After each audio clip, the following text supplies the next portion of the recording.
Aujourd'hui, je reçois Marie-Héline et Gor Grigorian. Alors, mystère, hein. On va vous expliquer tout ça. En tout cas, vous êtes tous les deux musiciens. Marie-Héline, guitare, et Gor, violon. Et vous êtes venus nous parler d'un événement qui aura lieu mardi prochain, 8 octobre, à la cathédrale de Laval. Alors avant d'évoquer l'histoire et le parcours de Gor qui nous vient d'Arménie, je vous laisse nous présenter cet événement musical en détaillant peut-être les morceaux que vous allez interpréter et pourquoi a lieu cet événement. Alors, bonjour Gor. Bonjour, je m'appelle Gor, je suis arménien, je suis en France depuis 3 ans. Oui, Gor a été reçu par la paroisse de la cathédrale, dont nous faisons partie. C'est-à-dire qu'un dimanche, on va à la messe, et tout d'un coup, j'entends un violon. Oh, je me dis, mais c'est pas possible. Qui est ce violoniste? Oh, je me suis dit, c'est quelqu'un de passage. Et 3 semaines après, j'entends le même violon. Alors, je suis allée le voir et nous avons fait connaissance à la sortie de la messe. Et je l'ai invité à venir aux répétitions de notre petit groupe, la Folia Fantasia. On est devenus très amis. Ouais. Il n'a jamais loupé les répétitions. Et surtout, finalement, on s'est entendus en musique et en amitié. Et toute la communauté paroissiale a accueilli d'une manière assez chaleureuse et généreuse Gor. Oui, parce que Gor est venu pour raison de santé. Donc, il fallait trouver du travail. Et puis, il avait dans sa petite tête un projet, c'était de faire venir sa petite femme, mais ses 2 enfants. Oui, parce que vous êtes arrivé tout seul au départ, Gor. Oui, presque 12 ans, j'étais tout seul. Et il y a 1 an que ma famille a pu vous rejoindre. Oui. Vous avez combien d'enfants, Gor? 2 enfants. 2 enfants qui sont petits? Un garçon 14 ans, une fille 12 ans. Et donc, vous êtes catholique de religion et de cœur? Je suis chrétien, Chrétien. apostolique. C'est un peu différent de catholique, mais c'est pareil, chrétien.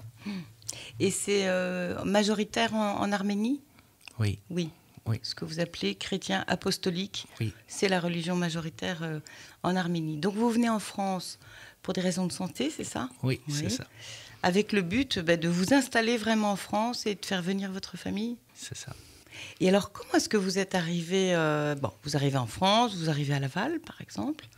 Comment est-ce que vous avez rencontré la paroisse de la cathédrale, Dom Pierre-Antoine, etc.? C'est par hasard.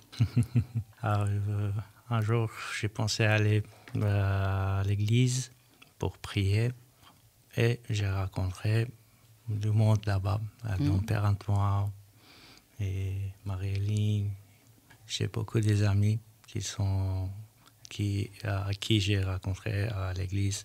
Jean-Philippe Aurier aussi, l'organiste. Ah oui, de la qui a été cathédrale, très accueillant. Oui. Donc vous veniez le dimanche à la messe, et puis à la sortie de la messe, tout le monde discute avec vous. Et donc Pierre-Antoine, le curé de l'époque, a parlé de vous au micro, enfin il vous a présenté un peu ou... Oui, c'était ça. Et puis Jean-Philippe a organisé des concerts avec Gor. Violon et orgue, c'est très beau aussi. Oui. Mon premier concert, c'était avec Jean-Philippe à la cathédrale. C'était 17 décembre, première année que j'étais là. Il faisait très froid dans la cathédrale. Surtout dans la cathédrale. Il peut faire vraiment très froid. Oui. Et c'est passé très bien. Et c'était votre métier, violoniste, ou c'était un à côté par rapport à votre métier? Non, c'est mon métier. Vous viviez de ce métier de musicien en Arménie? Oui, c'est ça. Et en France, c'est peut-être plus difficile de trouver du travail avec ce métier-là? En ce moment, je ne travaille pas avec mon métier. Ça va arriver. Ça va arriver. Ouais. L'année dernière, Gor a fait un remplacement au conservatoire. Au conservatoire, à Bonchamp aussi. Et là-bas. En tant que professeur de violon. Professeur de violon. Et est-ce que vous jouez dans d'autres formations musicales que la Folia? Oui, au théâtre, avec Jean-Luc Bansard. De temps en temps, on fait les spectacles. Gor illustre. Jean-Luc Bansard est quelqu'un qui aime bien le théâtre vivant et donc qui aime bien aussi intégrer de la musique en écho aux personnages de théâtre. Et donc, il a demandé à Gore, quand on lui a présenté Gore, l'année dernière, on avait fait avec Jean-Luc Bansard les lectures de Saint-Augustin, et Gore était là. Et donc, Jean-Luc l'a rencontré, et du coup, ils sont en lien très régulier. Et souvent, Jean-Luc le fait travailler pour illustrer son théâtre, en intermède ou en accompagnement. Il a plus d'une corde à son violon. Ah oui, vous jouez toutes sortes de musique. Il joue très bien le tzigane aussi. Mais j'allais vous en parler parce que quand on est allé en Roumanie, c'est vrai que moi j'ai découvert la musique tzigane, c'est quand même des virtuoses aussi, hein, dans leur genre. Oui. Mais Gore a fait des études tout petit de violon. Il a été d'abord à l'école de musique Tchaïkovski, et puis il est rentré au Conservatoire national d'Erevan, c'est-à-dire l'équivalent du Conservatoire de Paris. Et donc, comme il a un prix, donc, il a un très bon niveau. Quand il se défoule, c'est du tzigane, mais quand il est classique, c'est Bach, c'est Komitas, c'est... Oui, j'ai étudié la musique classique, mais avec ça, j'arrive à jouer presque toutes les musiques. Les jazz, et la musique tzigane, un peu de tout. Alors, grâce à vous, on va découvrir un peu ce peuple d'Arménie. On sait qu'on est proche, que la France est proche de l'Arménie, mais en fait, on ne connaît pas beaucoup ce pays. C'est un pays musicien? Oui. Essentiellement, oui. Oui. Qu'est-ce qu'on joue en Arménie? À part le violon, bien sûr. On joue avec beaucoup de classiques musique. Aussi beaucoup de musique folklorique. Les chants et l'instrumental. Est-ce que vous dansez? Est-ce que les Arméniens dansent avec leur musique folklorique? Ils dansent beaucoup. C'est pourquoi les percussions ont aussi beaucoup d'importance. Oui. Il y en a les percussions en Arménie qui s'appellent Dohol. On utilise beaucoup dans les musiques folklore arméniennes. C'est très joyeux. Et ça dure toujours dans les villages? On joue de la musique facilement et on danse? Oui. Moi, ça me fait rêver, parce qu'en France, on disait que c'était comme ça. La France chantait, dansait et faisait de la musique sous l'Ancien Régime. Maintenant, si, l'accordéon... Ah, il y a les pardons bretons quand même. Les pardons bretons, et puis dans les fêtes de village, on danse encore, mais beaucoup moins. Beaucoup moins, oui, c'est vrai. C'est une belle tradition quand même de musique populaire. C'est sûr. Et presque tous les soirs, à partir de 19h jusqu'à minuit et après minuit, dans tous les restaurants, et on a les musiques. Et on a les bands qui jouent la musique folklorique, qui jouent les jazz aussi, le violon. Dans tous les restaurants, on a de la musique. Et les gens chantent aussi? Oui. Et dansent quelquefois dans le restaurant aussi? Oui. C'est très joyeux. Alors la que musique vous avez... est une seconde nature pour eux. C'est vraiment l'expression. Oui, alors que vous avez un destin qui est tragique. Et en même temps, vous chantez, vous dansez. Un destin et une histoire. Oui.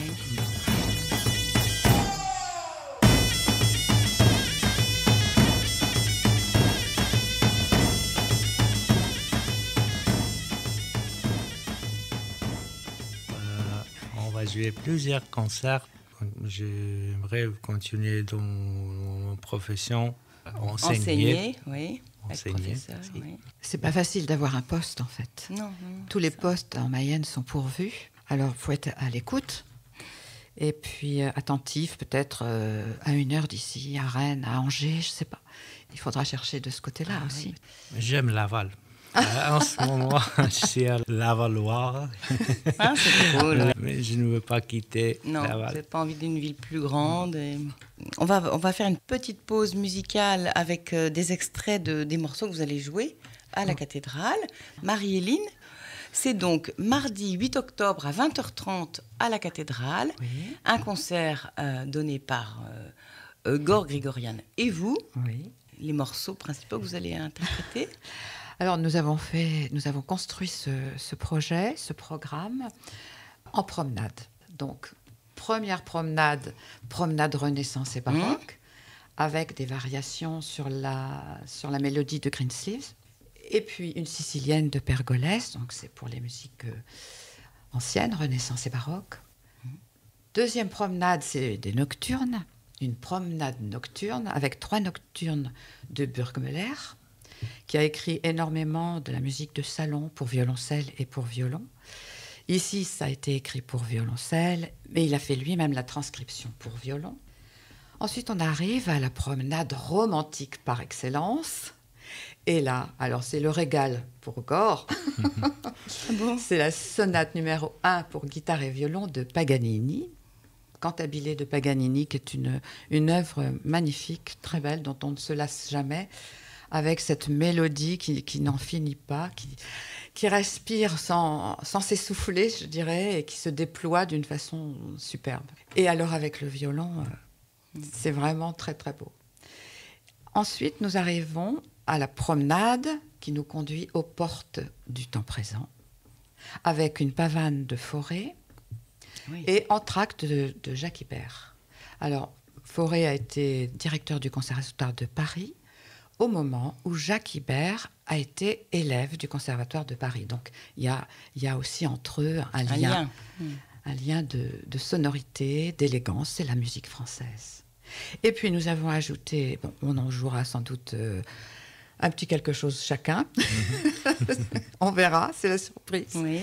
La surprise. Et puis, on finira peut-être, enfin, je ne sais pas si c'est tout à fait cet ordre-là, par une musique sud-américaine. Alors là, pour Gore, ça fait carrément un voyage. Ah là là, oui. Il faut sauter par-dessus l'océan. C'est à la façon d'un tango argentin. C'est une musique écrite par un guitariste, donc qui ressent les rythmes du tango.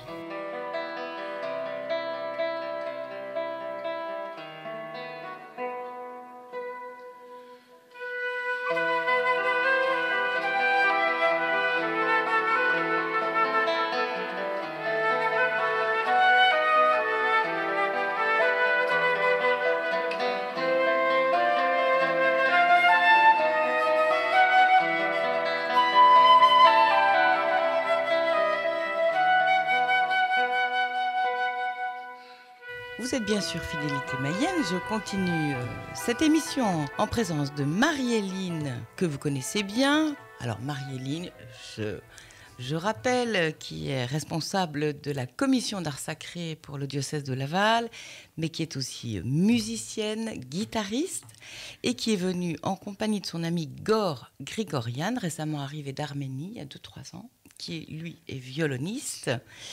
Donc nous avons passé un extrait de ce que vous allez pouvoir entendre de leur concert mardi prochain à 20h30 à la cathédrale de Laval. Et pourquoi, la deuxième question, après cette présentation, pourquoi ce concert ? Pourquoi offrez-vous ce concert à tous les amoureux de la musique lavallois et mayennais ? Alors, qui parle en premier ? C'est Gore qui m'a expliqué pourquoi. Bah, d'abord, c'est lui qui m'a dit « Marie-Héline, tu ferais pas un concert avec moi ?» Oh là là, j'ai dit non. Que tous les deux. Ouais. J'ai dit non. Et puis la nuit, j'ai pas dormi. Je me suis dit, mais c'est quoi l'amitié pour toi ? Voilà. Et je m'en voulais d'avoir dit non comme ça. Et puis surtout, je n'avais aucune idée du programme, de la composition qui était possible entre nous, sur quoi s'entendre, sur quelles œuvres. Bon, on avait déjà un tout petit peu joué pour la paroisse, tous les deux. On avait joué le Cantabile, on avait joué Jacques Ibert, on avait joué le Tzigane, parce qu'en fait, Don Pierre-Antoine nous avait fait jouer à un repas des bénévoles. Voilà. Ah oui. Donc on avait déjà commencé. Et puis cet hiver, Gore était arrivé un jour en disant « Marie-Héline, regarde cette sonate, on pourrait jouer ça. » Alors, c'était une sonate de Paganini. J'ai regardé de très loin. Je me suis dit, oh là là, la vitesse des arpèges. Voilà. Et puis, après avoir dit non et que toute la nuit j'y ai pensé, j'ai ouvert cette sonate.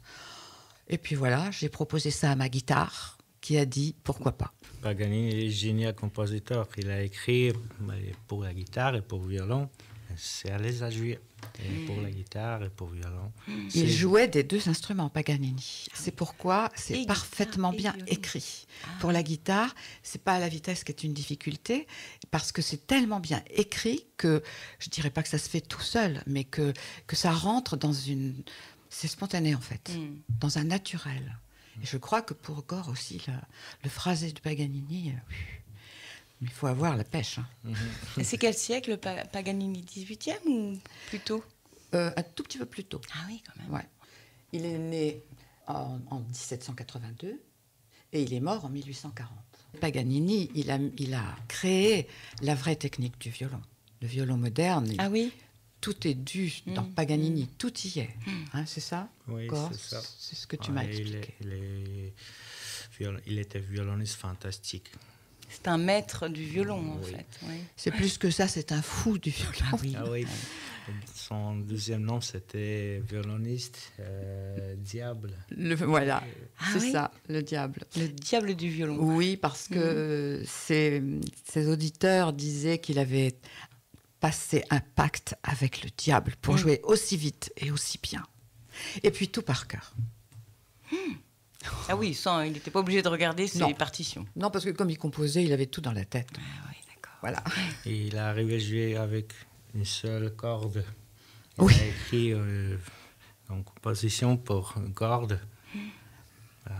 C'est génial. Une seule corde. Oui, une seule corde. Donc il fait jouer son archet et je sais pas comment il fait. Surtout, il bouge énormément.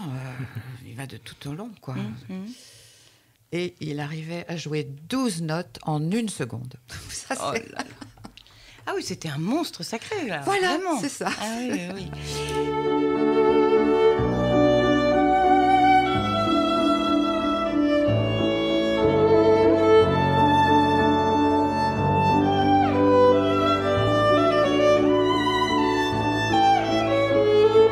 Et alors, j'en reviens toujours à votre concert. Donc, on a vu votre rencontre, la préparation, le choix des œuvres. Mais il y a aussi une raison. Pourquoi faire ce concert En fait, à la cathédrale? oui. Alors après, j'ai discuté avec Gore. Je lui ai dit pourquoi tu veux faire ce concert. Et il m'a dit Dom Pierre-Antoine s'en va. Je voudrais remercier la paroisse. Je suis reconnaissant à cette paroisse de m'avoir accueilli comme elle m'a accueilli, avec cette chaleur, cette convivialité, cette amitié et dans la foi. Il faut bien le préciser, c'est en reconnaissance à la Oui. paroisse et à la communauté des paroissiens qui a accueilli Gore. Gore Et sa famille, finalement. j'imagine. Et votre femme parle français un peu? Oui, Oui. Les Arméniens parlent facilement français? la prononciation, comme vous voyez, il y en a un peu l'accent. Il y a un peu d'accent, oui. Pour les enfants, c'est facile à apprendre. Pour nous, Oui. c'est un peu difficile. Mais en Arménie, il y en a des écoles qui apprennent le français, mais en plus de anglais. Et on a oui, toujours dans aussi les écoles, on apprend anglais. Il faut dire que Lilith, l'épouse de Gore, quand elle a elle entendait par téléphone son mari et qu'elle entendait un peu la France, elle s'est dit, il faut que j'apprenne le français. Ben oui. Et elle a commencé avant de venir. Et surtout, ses enfants ont commencé, surtout Marie, la petite fille, a commencé avant de venir. Voilà. Et ça doit bien se passer parce que les gens de l'Est, ils ont du talent pour apprendre les autres langues. Hein. Oui. Pas comme les Français. Hein. Oui, c'est ça. Mais il paraît que les gens de l'Est et du Nord ont une oreille beaucoup fine. plus large et Oui. beaucoup plus fine, ce qui leur permet de parler plusieurs langues. Alors. Parce que dès la naissance, ils entendent des sons beaucoup plus variés, Ah, peut-être. dans les basses, dans les aigus, beaucoup plus larges que le seul français. Mhm. Donc ça doit aider. C'est ce que disait Tomatis. Oui, mais Voilà. je pensais à ça en, Oui, en c'est vous ça. parlant de ça.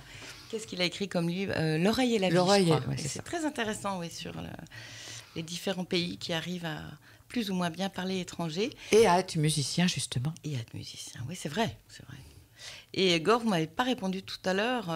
Est-ce que vous faisiez une image de la France différente de ce que vous avez rencontré? Qu'est-ce qui vous a étonné? Ah, je ne sais pas. Qu'est-ce que D'abord les joies, puis après les déceptions, peut-être, si tu veux. Le temps, la Alors, pluie. Ah oui, Ah, la météo. oui, le métier en Arménie, en été, il fait chaud, en hiver, très froid. Mhm. Là, on a beaucoup d'humidité. Beaucoup d'humidité, beaucoup d'eau. Il fait ni chaud ni froid, quoi. Oui, mais c'est bien. Joie, c'est j'ai rencontré beaucoup de personnes qui sont devenues mes amis. Alors, je suis très content. Pour déçu, il n'y en a pas. Il n'y a pas de déception. Non. Par exemple, au niveau de la religion, est-ce que vous pensez qu'en Arménie, les gens sont plus pratiquants, fervents, et en France, il n'y a Non, pas tant de monde que non, ça dans non. les églises? Non. Non? Ça va. Ça va? C'est difficile à expliquer. Mais oui. Je pense que nous, quand on voit une célébration arménienne, on a l'impression que c'est plus gai, un peu comme les orthodoxes, si tu veux, avec un peu plus de gestes. C'est plus évident, c'est plus dit, l'expression est plus forte. On est plus intérieur peut-être chez nous, c'est peut-être plus discret, je ne sais pas. Mais Gor, il ne voit pas les choses comme ça, parce qu'il a tellement de joie en lui qu'il ressent par lui-même et qu'il ne pourrait pas dire ce que je dis, il ne le ressent pas tout à fait.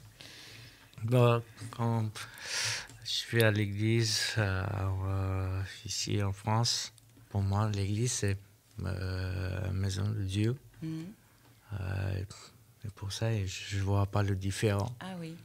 Je vais prier, je vais à l'église, je prie.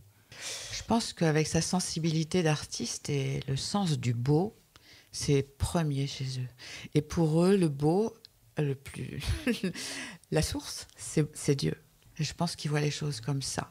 Ce concert de Gor Grigorian et de Marie-Éline Guillère à la cathédrale mardi 8 octobre à 20h30. Et ce concert est donné pas en action de grâce, mais en tout cas en reconnaissance à la paroisse et à l'accueil chaleureux que Gor y a reçu.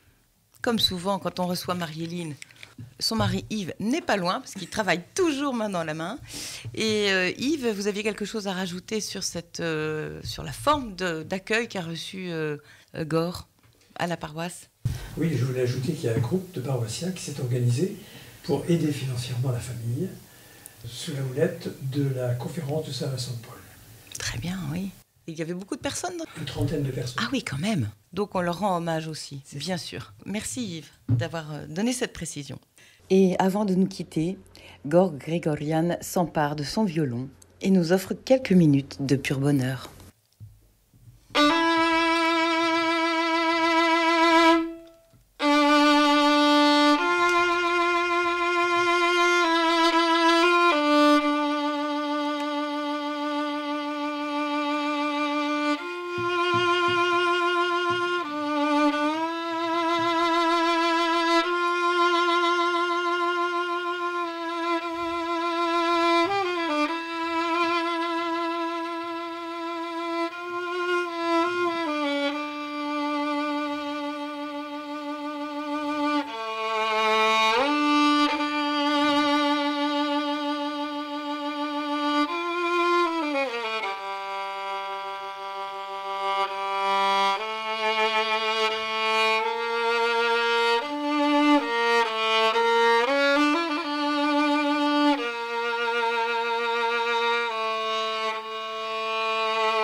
Merci beaucoup, Gor Grigorian.